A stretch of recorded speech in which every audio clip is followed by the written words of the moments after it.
How can you assess a trolley car? Is it wood and steel and metal ticket punches, or is it the smell of oil and electricity and the clicking wheels? Or is it a rollicking red and yellow ghost of days when gas lights and the Chicago Fair were the things to talk about? Or is it even a little more, a sort of reminder of the pull and the drag of distant hills, the friendly hello of the conductor that might even stop for a cookie if the schedule were light? There are many reasons why the CRANDIC trolley had to go. Actually, a simple matter of arithmetic. It takes two men and much maintenance to keep a trolley going. A bus takes a driver. There isn't the overhead of rails and trolley wires and generators, crossing signals and right-of-way signs, track walkers and gandy dancers, spikes, ties, and signal systems. That simply is why the CRANDIC had to go. But the market left will be a long time fading. If you're of a statistical mind, the CRANDIC started business in 1904. They had in those early days red cars that were arch-windowed, and on hot July days when the corn nodded under the warm Iowa sun, the hair seats were liable to be a little uncomfortable. There were 4 cars in those days, and Jim Hollenbeck was the man that took your tickets. There were other names that may evoke memories, names like Jim Hageman, the engineer of that first train 49 years ago. There was John Miller and Clarence Vaughn, who hollered and bucked his span of mules along the right-of-way while the CRANDIC was building. Then there was John Munson, the chief mechanic, and many, many more. This CRANDIC line, although only 27 miles long, was a neighborly sort of operation that was never too busy to stop at almost any crossroad. Maybe that's why the CRANDIC lists 60 stops in the 27 miles between Iowa City and Cedar Rapids. That may be a surprise to you, but just with proof, here's the dispatcher calling off those stations, all 60 of them, one by one, and I'll bet there are a few here that you've never heard of. These are the crossroads, the neighborly stops, the shoveled-out place in the snow. 23rd Avenue, CRANDIC, McKinnon, Ingleside, Hawkeye Downs, Penny, Waconia, Turner, Lefebvre, Zoc, Chris, Yanko, Königsmark, Tracta, Survey, Bennis, Slazok, Western Road, Swisher, Politz, Perkle, Biscup, Sandcut, Sioux Falls, Lentz, Packard, Iowa River Bridge, Myers, Herdliscut, Joe Ray's, Mid River, Bowman, Will Young's, Dave Ray's, Young Station, Beacom, Denison, Moreland, Evergreen, North Liberty, Plainview, Keene, Colony, Roseberry, Albright, Stewart, Russell, Oakdale, Moore, Grove, Hanley, Burge, Cole, Hemphill, Jones, Coralville, Black Springs, University, Iowa City.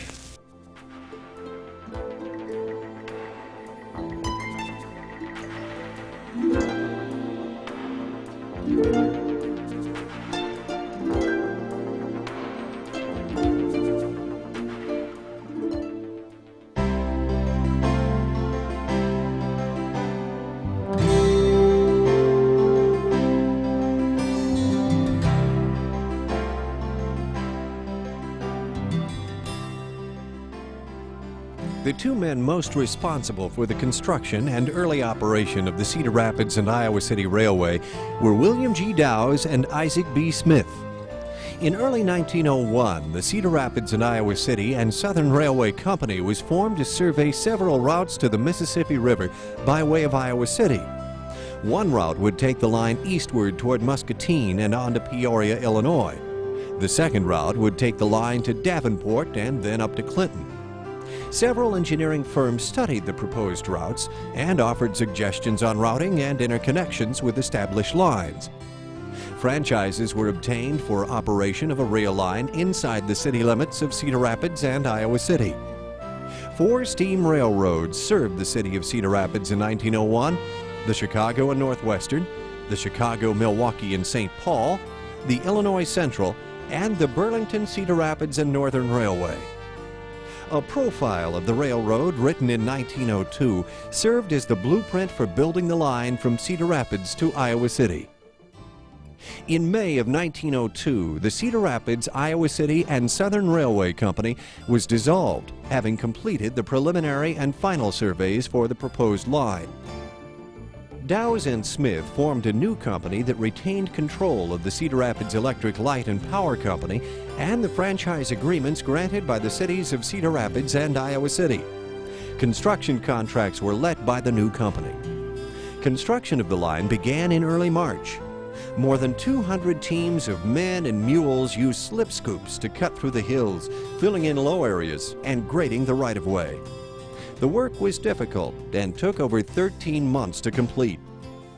On March 11th, Dowes and Smith entered into an agreement with the N.W. Harrison Company of Chicago, Illinois, to finance the construction of a single-track interurban electric railway from Cedar Rapids to Iowa City. On May 9th, a new electric company was formed and capitalized at $2 million. On May 27th, the new electric company exchanged $300,000 of preferred stock to the construction company for the electric light plant in Cedar Rapids. A special construction fund deposited with the Harris Company was used only for cash payments from the electric company to the construction company for railroad construction. In September, the construction company was sold to the Cedar Rapids and Iowa City Railway and Light Company for $1. Meanwhile, construction of the line continued. A 45-foot cut through the Folsom quarries provided rock and dirt for the approach to the Iowa River. The Hemp Hill cut on the Danner Farm, 2 miles north of Coralville, proved the largest, 25 feet deep and over 1,000 feet in length. The Avondale streetcar line began with a special trip from City Hall in downtown Cedar Rapids to the shop and car barn on 14th Avenue. Conductor Wilson C. Stuckey and motorman Harry Price turned the lever and streetcar number 1 sped down the 4th Avenue tracks at exactly 1 o'clock. Several days later, the new interurban cars and 1 express baggage car were placed on exhibition at the Milwaukee Depot on 1st Avenue and the 4th Street tracks. Hundreds of spectators viewed the new equipment before they were moved to a side track at the 14th Avenue crossing on June 8th. Fares were published on August 12th. This document is the first passenger tariff issued by the Cedar Rapids and Iowa City Railway and Light Company. On August 13th, interurban service officially began between Cedar Rapids and Iowa City. The first engineer was 17-year-old railroad veteran Jack Hagman. Jack had already worked for 2 years for the Rock Island, and he would spend the next 48 years with the CRANDIC Railway. The wooden interurban cars were purchased new from the John Stevenson Company, built at the Stevenson plant at Linden, just outside of Elizabeth, New Jersey. From August through December, the accounting ledger for 1904 showed a net income of $34,282.12 for passenger service. The express and baggage car was purchased new from the Stevenson Car Company. In this rare photo from 1906 of the entire freight crew, we see Mr. Hagman in the center, William Hensley, brakesman, on the right, R.F. Ross, general freight and passenger agent, on the left, F.B. Hagman, Jack's father, in the doorway on the right, and J.E. Stevenson, conductor, in the middle.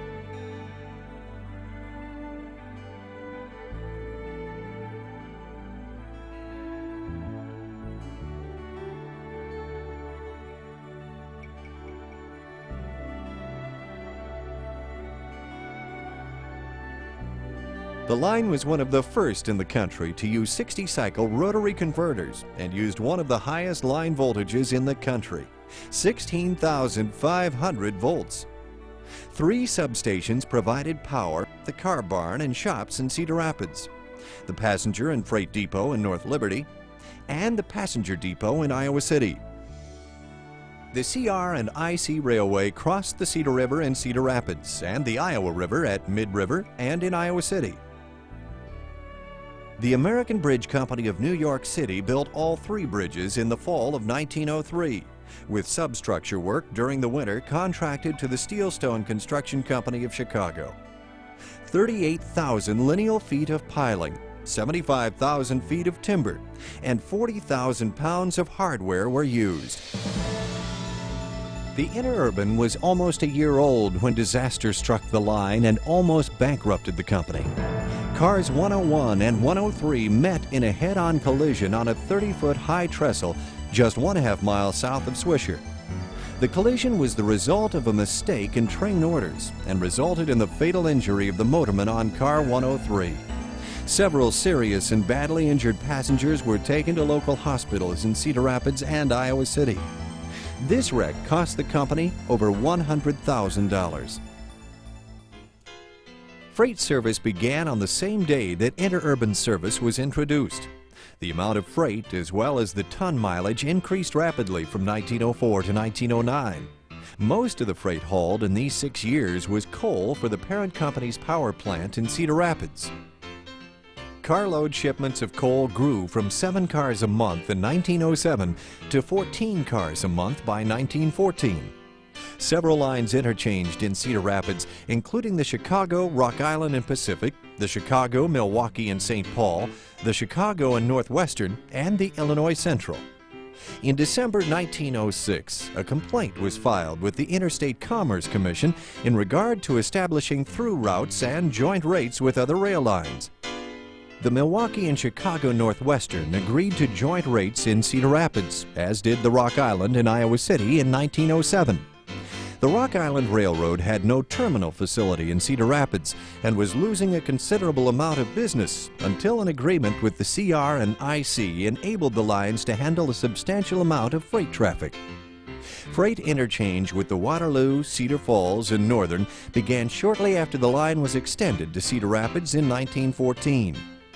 The WCF&N shared the depot and freight terminal at the 4th Avenue and 2nd Street until 1938, when the WCF&N line was cut back to the depot where St. Luke's Hospital sits today in northeast Cedar Rapids.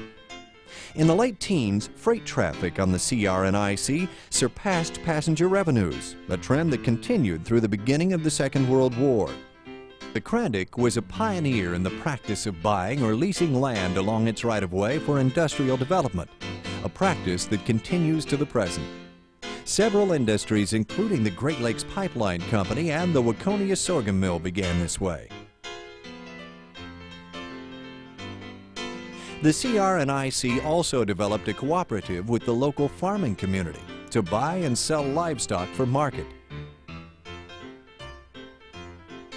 John Munson was employed by the CRANDIC for 39 years.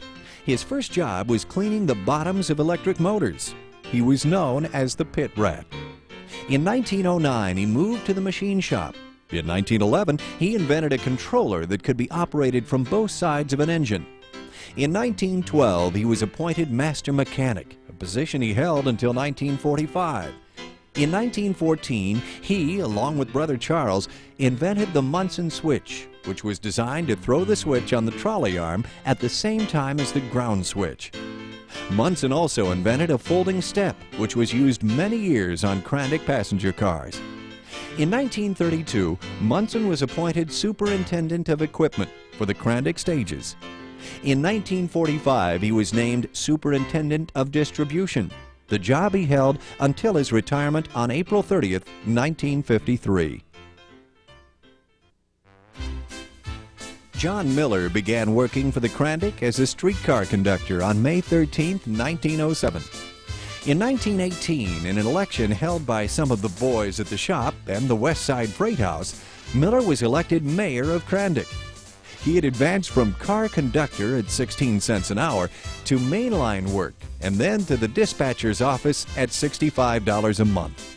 For the next 30 years, John worked as CRANDIC agent, car accountant, yard master, and train master, as well as officiating as mayor. When block signals were introduced on the line, John Miller wrote the rule book.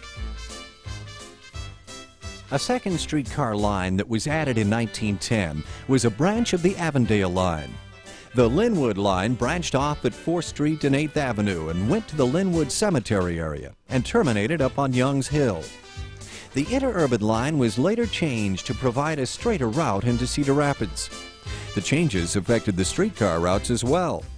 The new route followed the northwestern tracks to 3rd Avenue, turned onto 5th Avenue, then cut across on 4th Avenue West. A third streetcar line was added after 1915, which used the Mount Vernon interurban line to the Ridgewood addition at the edge of Cedar Rapids and was called the Ridgewood Line.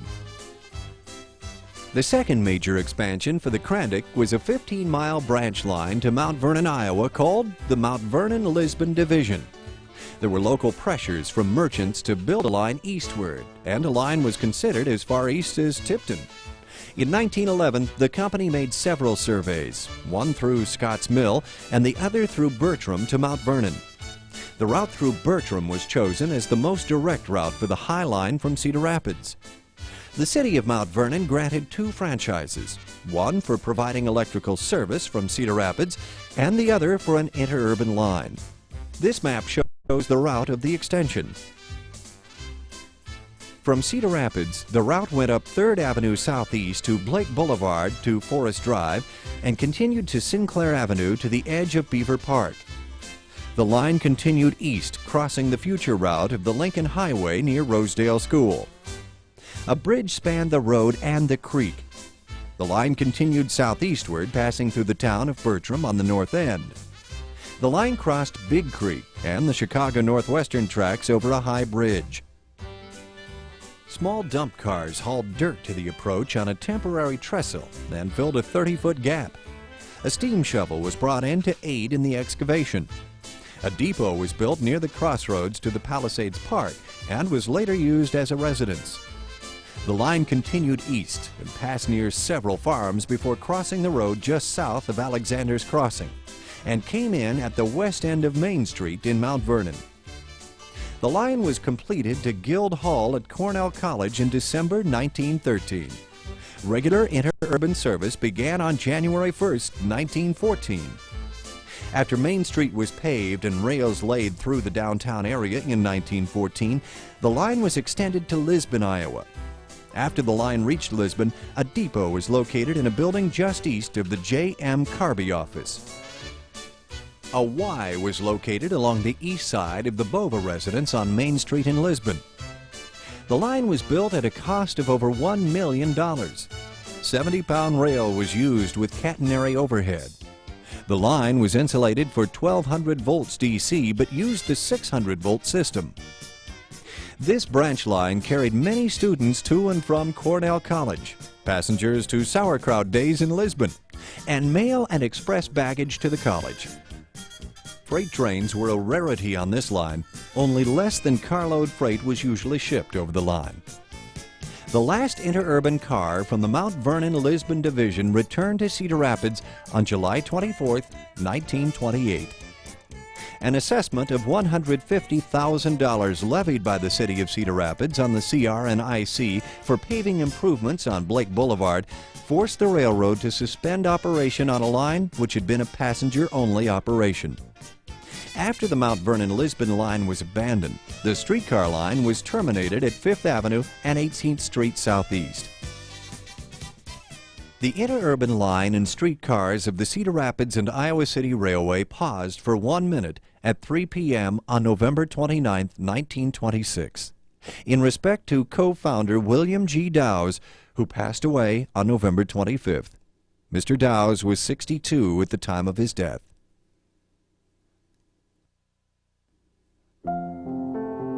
Between 1929 and 1932, the company was involved in the intercity bus business. CRANDIC Stages Incorporated purchased and merged several other lines into a transportation network that operated motor coaches from Chicago to Los Angeles. At one time, CRANDIC Stages operated in Illinois, Iowa, Nebraska, New Mexico, Arizona, and California. CRANDIC Stages was reasonably successful for its time, although it's quite doubtful that it really made a profit. By April 1, 1932, the 59 buses of CRANDIC Stages were operating daily for a total of 5,312 scheduled miles. Railroads were still popular at this time, and good roads that made motor traffic popular lay in the future. The company's dire need for cash during 1932 made the bus company a sacrificial lamb. The line was sold to the Nevin Bus Line of New York that same year. At the end of 1935, the road had carried an average of 153 passengers per day, 56,095 passengers for the year. The CRANDIC reduced fares to 55 cents one-way, $1 round trip due to a reduction in passenger fares ordered by the Interstate Commerce Commission effective June 2nd. Timetable number 28 was issued to reflect the changes in service. An innovation in interurban service was inaugurated. Rail Plus taxi service, door-to-door for ticket price. The service proved to be very popular with the public, increasing ridership 59.8% over the preceding June. Revenues were up 10.9%, despite a fare reduction of 35%. In August, 102 was in the shop for overhaul, as was engine 51. The freight engine received a new roof, Baldwin trucks, and new control cables. Baggage car 178 was painted in March with the red and yellow paint scheme. Freight was so heavy on the line that by December, every available engine was in use 24 hours a day. In November, the company suspended city service. The last trolley ended service at 1:30 a.m. on the 27th. In the early months of 1939, the CRANDIC purchased 6 former C&LE interurban coach baggage cars. The sister cars were modified and placed into service as Liberty Bell Limiteds on the Lehigh Valley Transit System. The Cincinnati and Lake Erie's promoter and president, Dr. Thomas Conway, and his chief engineer, William Butler, were the personalities behind the 20-car Blue Ribbon fleet nicknamed the Red Devils. These revolutionary cars were lightweight, high speed, and offered unobstructed views as well as comfortable seating for passengers. No interurban car had ever equaled the speed developed by the new equipment. The passenger enjoyed the exhilaration of air flight without its noise and vibration. The cars were introduced to the traveling public when Path News Weekly made a sound film of a staged race between one of the flyers and an airplane near Dayton, Ohio in July 1930. The film was incorporated in the regular News Weekly newsreel, shown to millions of moviegoers in local theaters throughout the country.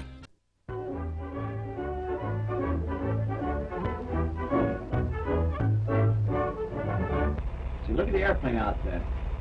Oh, he's traveling. I could be up there. I don't think he's going so fast.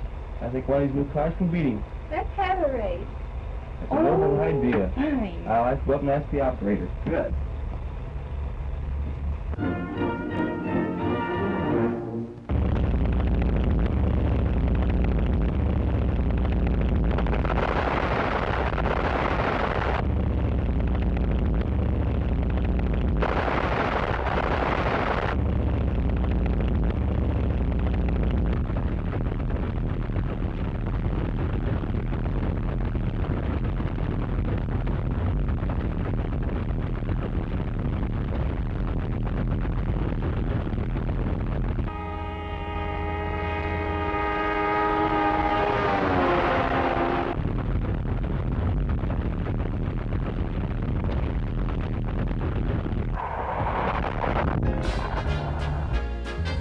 The Red Devils proved very successful with the traveling public, but they were not enough to save the C&LE. Abandonments began in 1937, and by 1938, all but one of the high-speed lightweights were sold at a trustee's auction. The CRANDIC purchased 6 of the coach baggage-type cars for the sum of $12,000. The cars arrived in March and were refurbished in the company shops one at a time for about $2,000 per car. 117 made its debut on September 15th, followed by 111 and 110. 111 was back in the shops in April 1940 for repairs after colliding with a truck at Benish Crossing. 118 went in the shops in July. 119 was kept in storage until 1942. 116 kept its C&LE colors the longest, then was a favorite of rail fans. One rail fan even captured the 116 in downtown Cedar Rapids with the C&LE Herald clearly visible. The CRANDIC operated the C&LE cars as they had the old interurbans with 2-man crews. Mail and baggage were handled in the baggage section. The cars were operated at speeds up to 70 miles per hour, which gave rise to the advertising slogan, "Swing and sway the CRANDIC way."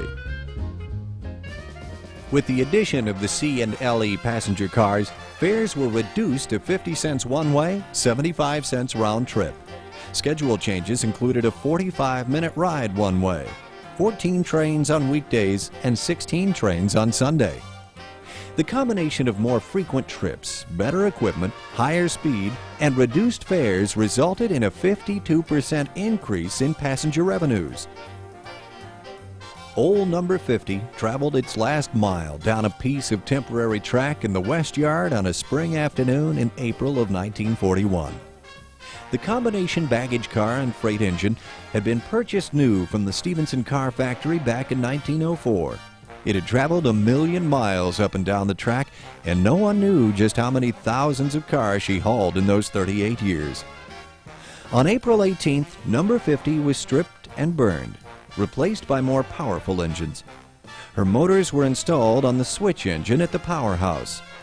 This was all that was left after her sturdy timbers had been burning for an hour. The Cedar Rapids and Iowa City Railway's co-founder, Isaac B. Smith, passed away on November 28, 1941.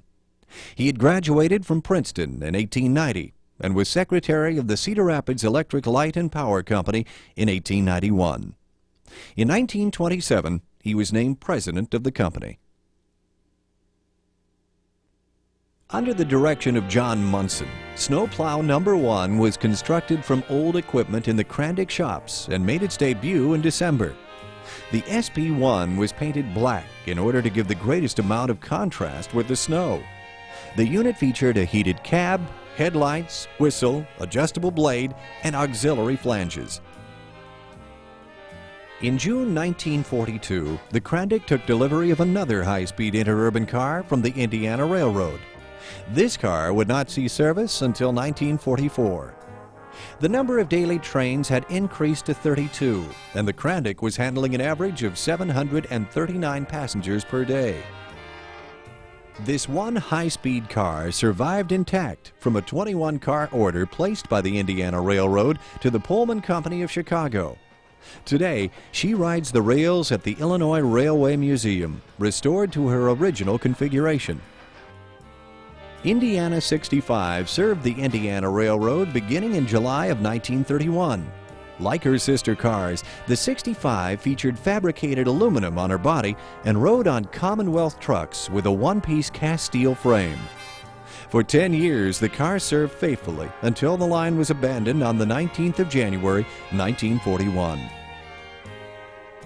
On the 18th, the 65 was on the Indiana Railroad's Indianapolis to Seymour run when this line was returned to Public Service of Indiana. A lease agreement required Public Service to continue passenger service to Seymour. The company bought the 65 and the 78 to continue the service, which lasted for the next 8 months. Then the impossible happened. 78 was involved in a head-on collision 2 miles south of Columbus with line car 772, ending service.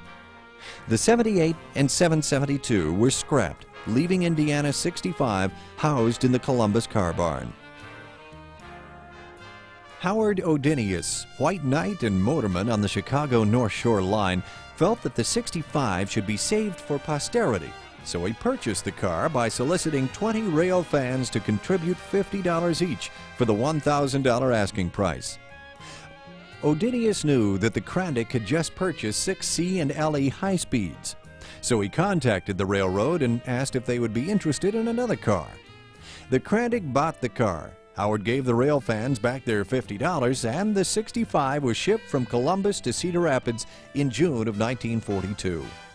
Modifications were made at the CRANDIC shops. Seats were replaced, the drawbars and electric couplers were removed along with the destination sign, and the pilot was replaced with one of streamlined stainless steel. On Sunday, May 7, 1944, the former Indiana 65 was unveiled as the new CRANDIC 120 on Sierra Trip number 41 from Cedar Rapids to Iowa City. The 120 would run on the CRANDIC line for the next 9 years. Train number 23 was on schedule when it left North Liberty at 7:28 p.m. Conductor Nally and Engineer Thompson, with a comfortable load of passengers, were heading north when a Plymouth sedan drove squarely onto the tracks at Anderson's Crossing.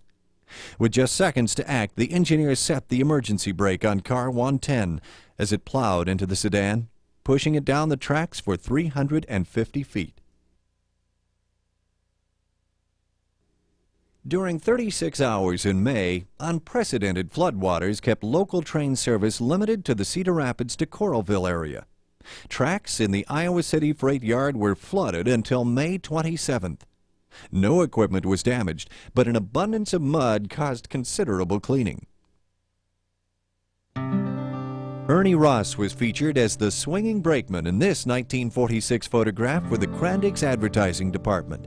The photograph was later used for an illustration for the company's national campaign as a full-time freight service in June of 1953. On Friday, January 17th, CRANDIC cars 117 and 120 crashed head-on at 12:30 p.m. on the Iowa River Bridge near Sioux Falls. Both trains were operating on time card and train orders because the block signal system was out of service. The cause of the wreck was determined to be failure of the operator on duty at Swisher to deliver train orders to the southbound crew. Car 120, which was the most severely damaged, was backing up when the crash occurred. C.W. Rowe and Emerson Bishop were on duty behind the ticket window at the CRANDIC station when this photo was taken in April of 1947. The station had just been redecorated. Some University of Iowa co-eds were captured on film as they waited for a southbound interurban to Iowa City. Interurban 111 was given a new paint design in May of 1947. The design was developed by Bruck Camp and Associates in Philadelphia. The industrial designers felt that the color scheme used on the interurban cars contained too many colors. The red was eliminated, and the car was painted in yellow and brown. The CRANDIC emblem was moved from the center to the rear of the car to give the car a longer appearance. In the original design, the roof was to be painted yellow as well, but the shop was unable to find a long-wearing yellow paint. The 118 was also given this new color scheme. 2 station wagons were added to the CRANDIC rolling stock in May for carrying passengers, air express, and air mail from the Cedar Rapids Municipal Airport to the station in downtown Cedar Rapids. A new electric crane was completed by the CRANDIC shops in May for use on the line. The crane was used for handling rails and ties and was also fitted with a clamshell bucket for moving dirt and other material. The Oak Ridge Division, a CRANDIC 3.5-mile spur line to the REA plant, was officially opened on September 11th when Engine 72 carried a group from the general office down the line. As the group was returning to CRANDIC, Herb Henderson's hat blew off while the engine was tearing along at 10 miles per hour. The first plant to be built in the CRANDIC Industrial District was the Cherry Burrell Corporation's 10-acre industrial plant on the CRANDIC's Tennessee Division. On this date, a group of Cedar Rapids business and civic leaders were invited to the plant, and the official party was taken out on a CRANDIC interurban car. The group here is standing at the plant entrance. When the Cedar Rapids and Iowa City Railway and Light Company was formed in 1903, the corporation had been incorporated under the railway laws of Iowa rather than under the general corporate laws. The company reported regularly from 1904 until 1950 to the Interstate Commerce Commission and had to go to the ICC for authority for corporate changes and changes made in the electric utility business. In 1950, a new corporation was formed called the Cedar Rapids and Iowa City Railway, which made the railroad a separate entity from the electric company. The peak year in the early days of passenger service was 1920, when the CRANDIC carried 554,306 passengers. When highway travel took traffic away from the larger interurban systems and forced many into bankruptcy, the CRANDIC managed to weather the times. During the Second World War, the line carried over 2 million passengers. Freight traffic averaged between 600 and 700,000 tons. By 1950, the figure had increased to 829,000 tons. As wartime shortages disappeared, so did ridership. The freight service kept the road in the black, but in 1950, the passenger service revenues were running in the red. By the end of 1952, it was obvious to management that in order for the line to survive, the passenger service would have to be eliminated. A bus franchise was obtained from the Iowa Interstate Commission in October to supplement the interurban service, which was cut back to 2 daily trains on November 9th. The end came on May 29, 1953, when motor coaches of the Missouri Transit lines took over the last 2 scheduled interurban runs. A special farewell trip was held on the morning of May 30th, 1953, to mark the passing of an era on the CRANDIC route, the end of interurban service.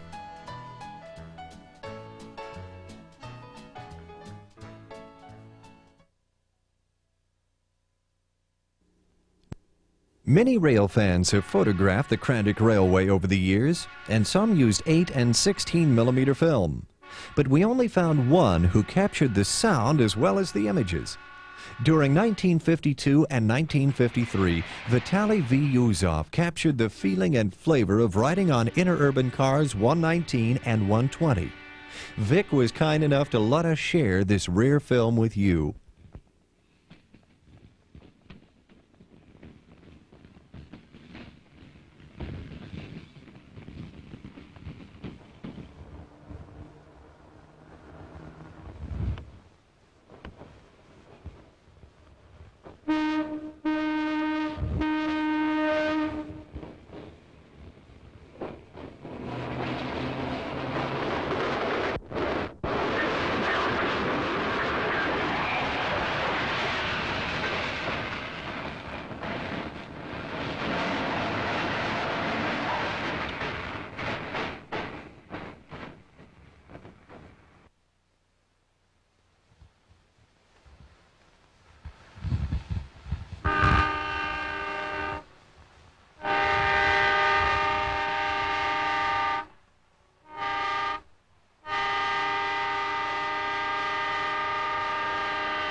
Another era was about to close, the end of electric rail operation. A cost analysis made at the end of January 1953 concluded that an annual operational savings of over $100,000 would be obtained if the line was converted from electric to diesel. The cost of conversion was estimated at over $342,000. A last railfan trip with CRANDIC 120 took place on July 20th. The word went out to all employees on August 10th that the line that had been born and bred an electric railway 49 years earlier would be converted to diesel operation. On August 11th, requisition number 30048 was submitted for approval to purchase 3 GM SW8s. The old electric freight motors and interurban cars sat silent on a sidetrack in the CRANDIC yard in October when this film was taken. All of the surviving wooden passenger cars were scrapped against further use. The CRANDIC officially became a diesel line on October 15, 1953, when Wendell Stoner took the controls of number 91 on the freight job to Iowa City. In the following months, the overhead electric lines were removed, followed by the support poles erasing the last vestiges of an electric railroad. All of the high-speed interurban cars wound up in railway museums and with private collectors. Jack Keenan, son of the late traffic manager of the Cincinnati and Lake Erie Railroad, has title to car 110. He plans to transfer the title and the car to the new Lackawanna Heritage Valley Authority's Trolley Museum in Scranton, Pennsylvania. Ed Blossom plans to do the same with car 117.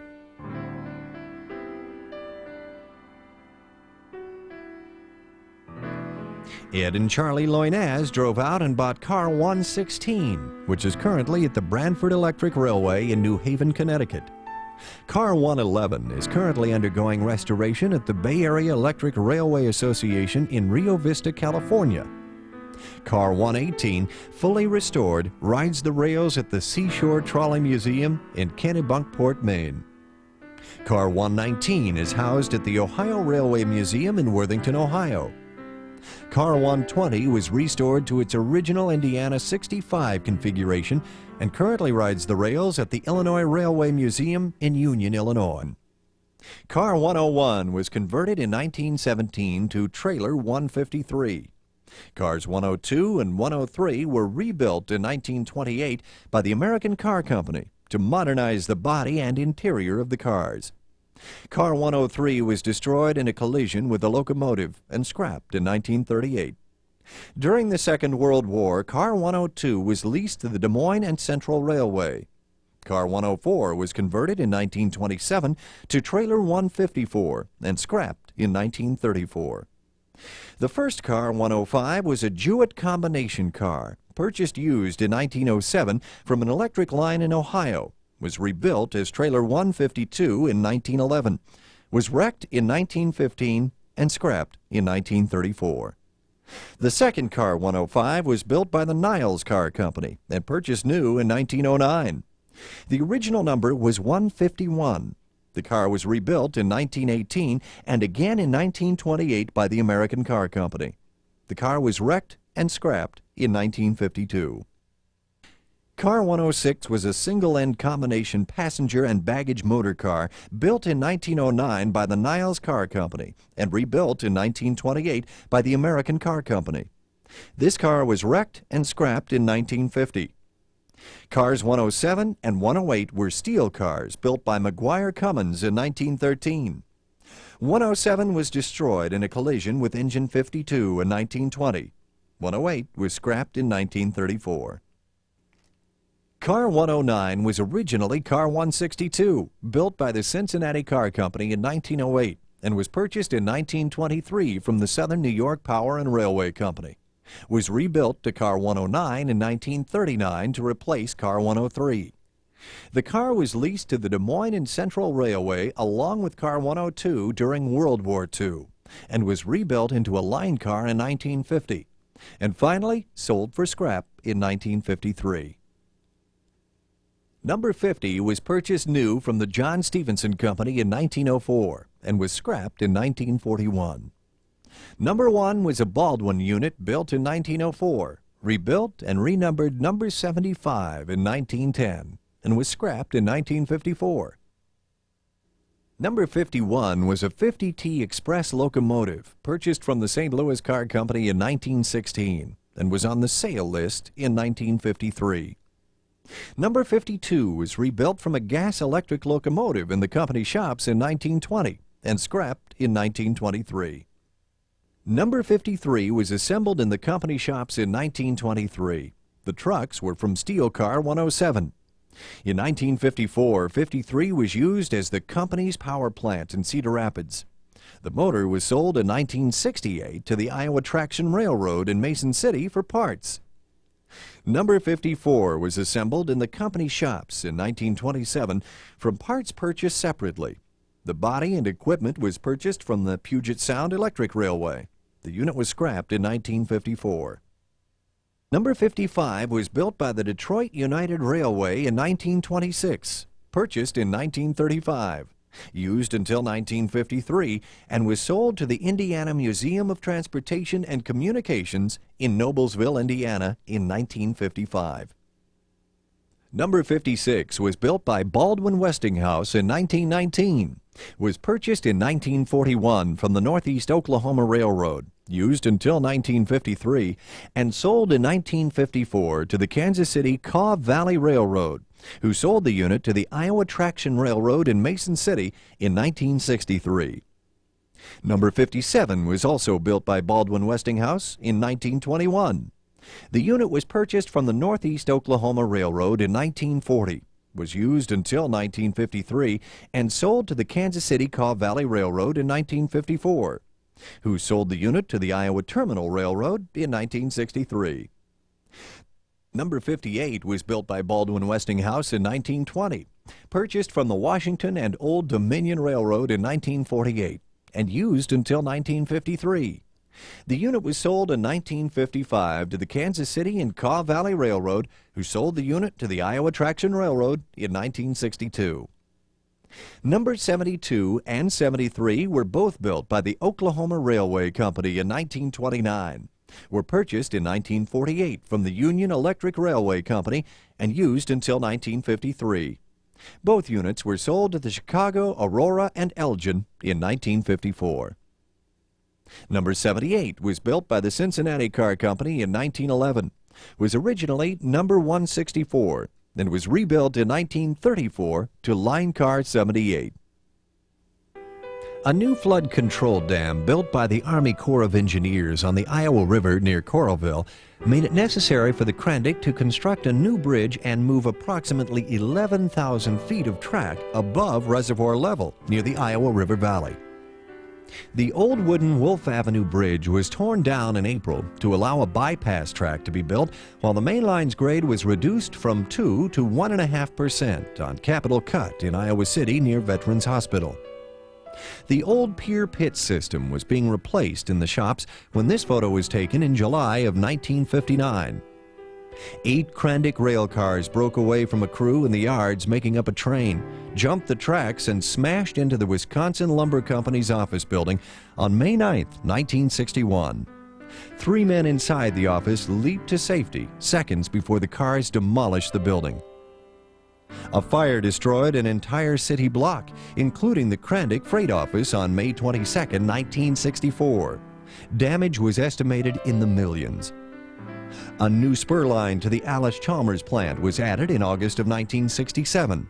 The CRANDIC shops were expanded during the same period. The CRANDIC was in financial trouble again by 1970. The parent company, Iowa Electric, was advised to divest itself of the railroad by a consultant looking over the line's profit and loss statements. IE decided to hold on to the CRANDIC, but it continued to lose money.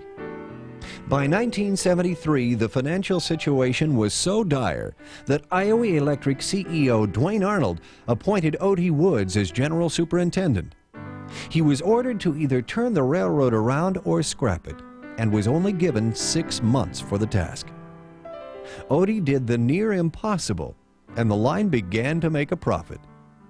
In 1973, Mr. Dwayne Arnold, president of Iowa Electric Light and Power Company, asked me to be the general superintendent for the CRANDIC Railroad due to the retirement of Mr. Bill Snyder, who had been the previous superintendent. And at this time was the beginning of the industrial boom. ADM, Archer Daniel Midland, corn processing plant was coming online, and this was a boom for Cedar Rapids. And by them coming online and with the other industrial developments in the city and surroundings, it became necessary that the CRANDIC Railroad change its operations from just daylight hours to night hours.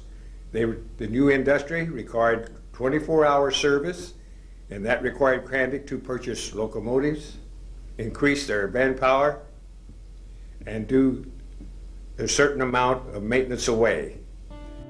On January 28, 1981, the CRANDIC announced it had doubled its size by buying the 23.1-mile Cedar Rapids to Amana line from the bankrupt Chicago, Milwaukee, St. Paul, and Pacific Railroad.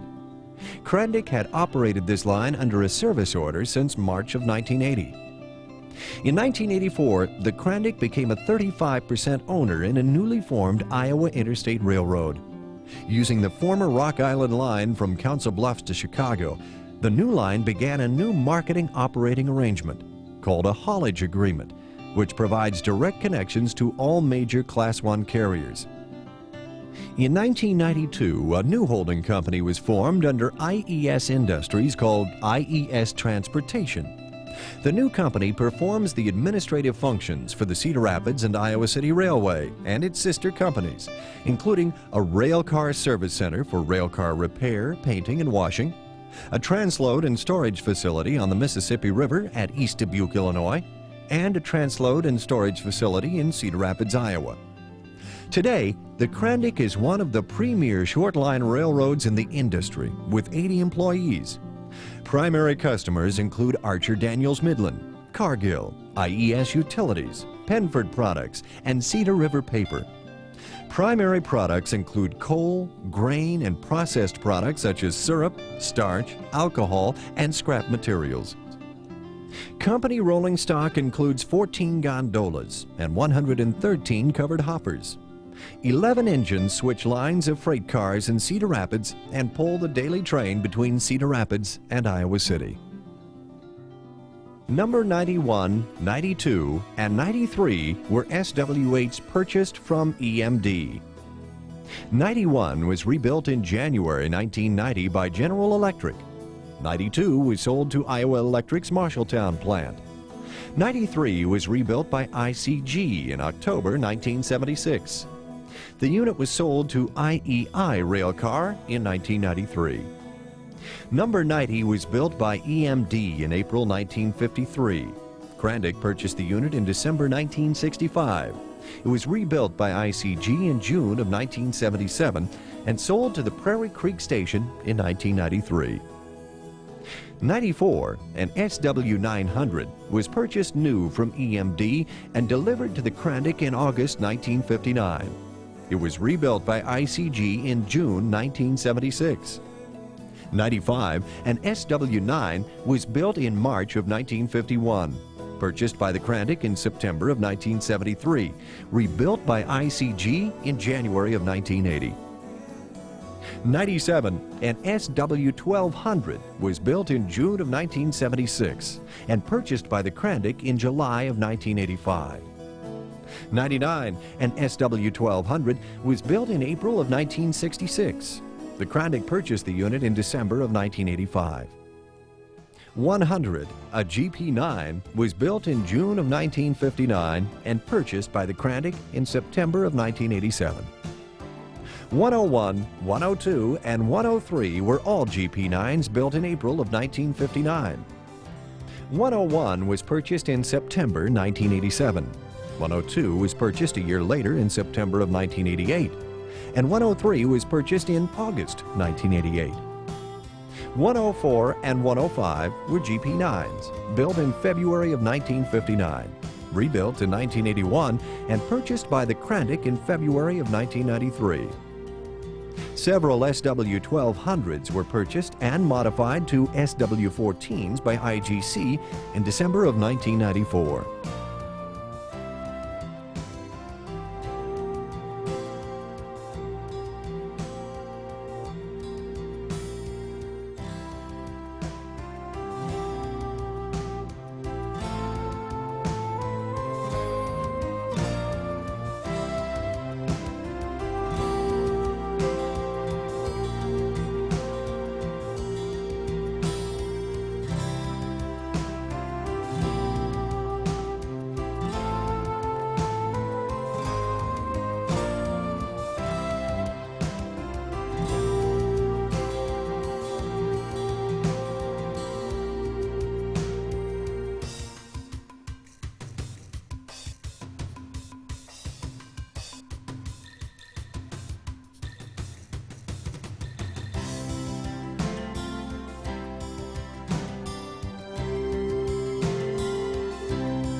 innovative, aggressive, competitive, experienced, safe, reliable service.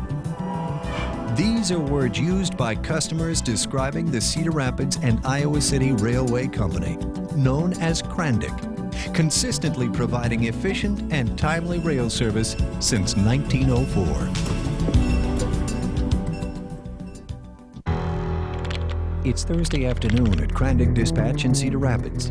A customer notifies the yard manager they need to ship 3 cars to Chicago for a Friday morning connection. The information is entered into the computer.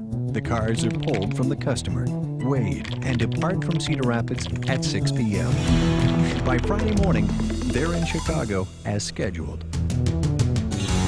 This is a typical example of the service customers receive from CRANDIC. Unparalleled service. 24 hours a day, 7 days a week, 365 days a year. Service customized to the needs of their clients. Service that is innovative, progressive, and highly adaptable to the specifications of their customers. Customer service is our primary focus. Our employees pride themselves on performance. All of our employees carry business cards, which they use in instances of customer relations and problem solving. And we've carried this through to our management philosophy as well. We have a very lean management structure. And due to this, our customers feel very comfortable in calling me personally to discuss service problems or requirements. We all work as a team here to fulfill our customers' needs. The CRANDIC employee is different from other railroad employees in the fact that they take the extra effort to learn about what the customer really does at their facility.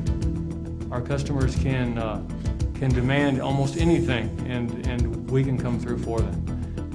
The CRANDIC employee is also a very safe employee. We've gone almost 3 years without a lost work accident, and in the railroad industry, that's a phenomenal accomplishment. CRANDIC is part of a growing network that is IES Transportation, with the strength of the asset-backed parent company, IES Industries, assuring the very latest in technology, equipment, and procedures. Through an agreement with the Iowa Interstate Railroad, CRANDIC offers direct one-line service to all major connections from Council Bluffs to Chicago. This service, when coupled with coordinated train movements out of Cedar Rapids, gives CRANDIC customers a competitive rate and service advantage. We understand that our customers have a variety of shipping options and that they choose to use CRANDIC's rail services. If we can't or don't perform to a customer's standards, they're going to make one phone call and use somebody else. At CRANDIC, we have to be accessible to our customers, responsive to their needs, and innovative in helping them solve transportation problems. If we're not, we don't get the business. At CRANDIC, we don't have phone mail. You get a person when you call, and your calls get returned. You can talk directly to the Vice President or anyone underneath him. CRANDIC's success has been customer satisfaction through reliable service and responsive communication. To us, anything else simply won't do. We are a proactive company that is on the cutting edge of technology and service capabilities. We offer the options of the large railroad while preserving the service capabilities and personality of a short line. We're developing partnerships and investments to provide the seamless transportation that our customers desire. We're not a new company, nor are we one that operates on a shoestring.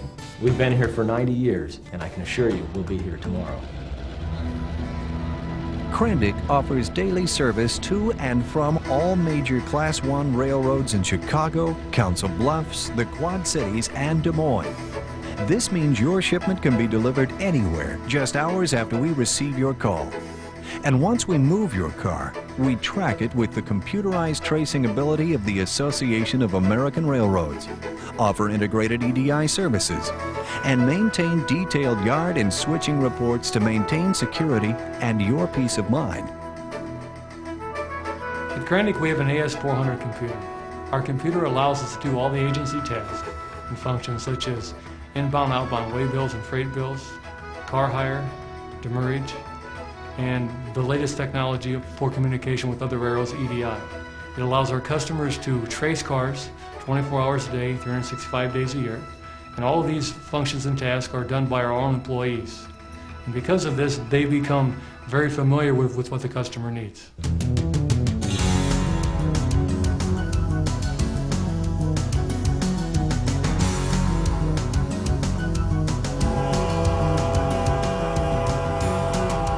CRANDIC strives daily to be a customer-oriented carrier, providing efficient and timely transportation services at consistently competitive rates. Our customers will tell you, CRANDIC is a short-line railroad that's long on service. CRANDIC Railway, in the heartland of America, serving eastern Iowa in the greater Cedar Rapids and Iowa City marketplace.